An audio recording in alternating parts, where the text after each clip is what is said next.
Around the world, multiple media outlets are citing exit polls emerging from India and talking about the possibility of Mr. Modi returning to power. Perhaps many already believe that Modi is almost certain to be back for another 5-year term. But what seems to be even more important is that George Soros and some anti-India forces are expected to lose.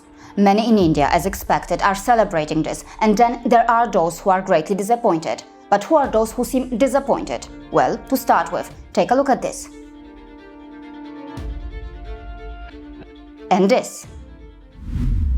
One-sided politically charged propaganda, not only to defame India globally, but also it seems to be a sort of weapon designed to influence India's elections. And it goes on and on. Besides this, viewers should also remember that George Soros, back in 2023, had said that Narendra Modi is no Democrat. The same George Soros whose world vision is about imposing a Western-style regime change and subsequent rule by puppet governments. I explained that in this video. The same George Soros was among the funders of Sweden-based PayTm that released this so-called Liberal Democracy Index in which India was placed below Kuwait, and of course the Germany-based propagandist uses this twisted index to prove his point. I fact-checked his claims in this video and also exposed how hollow PayTm's methodology is. Let us not forget that attempts were also made from Germany, a genocidal, colonial, criminal state, to interfere in India's domestic political affairs.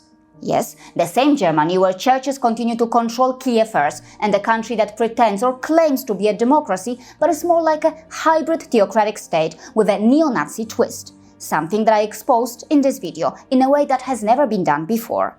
Germany, here's some good news I want to share. India's latest GDP situation looks quite amazing, right? And how about yours? Facing recession and running to the Chinese dictator for help? No? Germany, you know what? This is the new India. This new India rejects neocolonization, it rejects external interference, it rejects puppet governments, and this new India rejects those who can slow down its fast-paced growth and development. And yes, it also rejects deceitful propaganda that aims to destroy her image. After all, it is about Indians' choice and not George Soros' choice.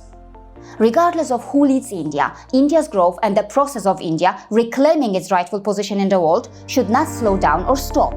Highways, train infrastructure, ports, airports, space, renewable energy, digital payments, manufacturing, and much more. India's progress in various domains cannot go unnoticed.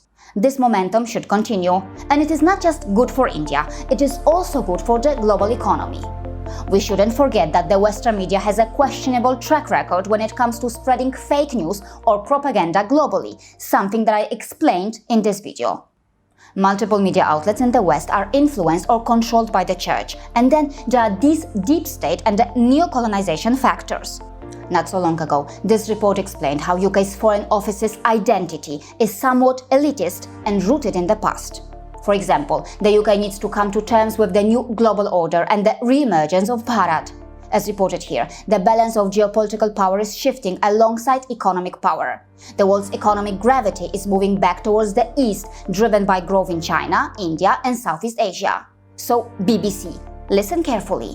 India is not a colony anymore. This is the new India, an independent India. And meanwhile, the UK finds itself today in a changed role as a medium-sized, offshore nation. If you have been on YouTube since 2016, and if you have observed things carefully, you may have noticed this. Our YouTube channel started exposing the West, the Western institutions and their nefarious designs in a way that was never done before in India's history. Media outlets like WION and First Post started to show the other side of the story too. Things were gradually becoming more balanced. The viewers were finally able to see the side of the West that was hidden from them. But as expected, the power-hungry West is not going to give up easily. Don't forget, India is only taking the tiny steps to challenge the humongous ecosystem that the West operates in or controls. The Western colonial criminal states are the masters of deceit. They divide and rule, creating overseas Western assets to benefit them. It seems quite clear that the West knows who the so-called brown sahibs are and how to use them against India. A Germany-based YouTuber, or let's say a Germany-based YouTube channel whose fake content I have exposed earlier, starts to make politically charged content that suits the Western agenda. Quite immediately, he is promoted, popularized and presented as a hero by the Western soft power assets. As a result, the Germany-based propagandist is manufactured in no time, and now it seems that he's being used as a Western asset or an anti-India asset by some. Tell me in the comments, isn't the Germany-based propagandist an asset to control or influence the election outcome in India?